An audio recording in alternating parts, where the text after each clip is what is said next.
தேவனே நான் ஓமதண்டையில்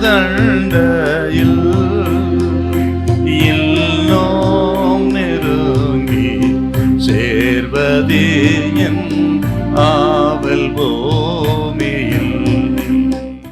லூக்கா 21:14. ஆகையால் என்ன உத்தரவு சொல்லுவோம் என்று கவலைப்படாதிருங்கள். கவலைப்படாதிருங்க.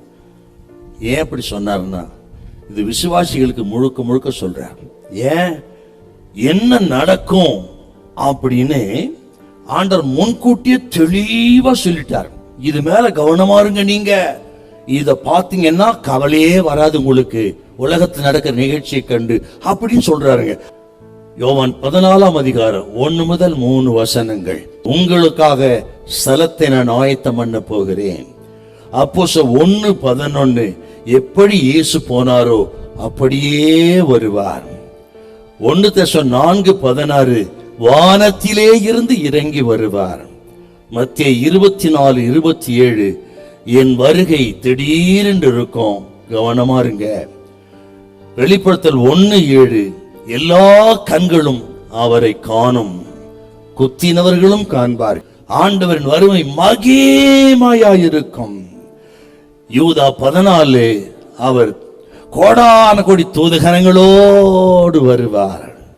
யூதா 15 இந்த பூமியிலே அரசாட்சி செய்வார் என்று தமது பிள்ளைகளுக்கு கர்த்தர் சொல்லி, இதெல்லாம் நடக்கும் பிள்ளைகளே, இதெல்லாம் நீங்க பார்க்கும்போது நீங்கள் கவலைப்படாதிருங்கள் அப்படி சொல்லிட்டு என்ன செய்யணும் அப்படின்னா, விசுவாசிகள் கவலைப்படாது இருக்கணும்னா என்ன பண்ணணும்?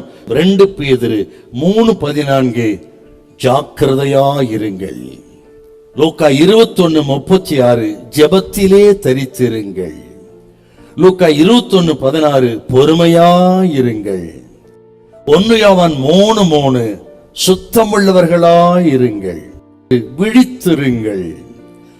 லூக்கா 21:28 நம்பிக்கையாருங்கள், தலைகளை உயர்த்துங்கள். 24:44 ஆயத்தமாயிருங்க. இப்படி இருந்தா கவலையே பட மாட்டோம். நான் உங்களை பார்த்து கேட்கிறேன், எத்தனை பேருங்க வருகைக்கு ஆயத்தமா இருக்கிறீங்க?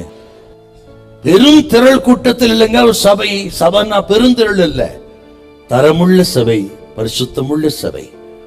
அந்த சபை அழைக்கத்தான் இயேசு வருகிறார். உங்கள் தலைகளை உயர்த்தி பாருங்கள், இதோ மீட்பர் சமீபத்திலே வந்திருக்கிறார். கவலைப்படாதீங்கன்னு உலகத்தை யாருங்க சொல்லுவா? கர்த்தர் சொல்றாரு, கவலைப்படாதீங்க, பயப்படாதீங்க, கர்த்தர் கைவிட மாட்டார். அல்லேலூயா, அல்லேலூயா.